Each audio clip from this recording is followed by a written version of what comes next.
Minu nimi on Karel Pais, töötan Volvo Estonias kvaliteediinsenerina. Volvo Estonias alustasin oma tööd 2010 aastal ehk üle 10 aasta tagasi töökoja meistri ametikohal.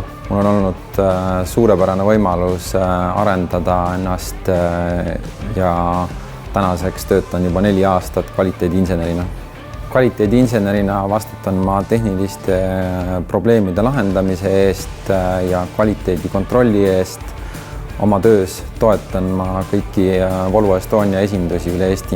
Minu peamised tööülesanded on garantiiküsimuste lahendamine, töökodade pädevuse tõstmine, kvaliteedikontroll ja raporteerimine, pidev kommunikatsioon Volvo ja Renault grupi inseneridega ja sellega koos ka tootearendusprotsessis osalemine.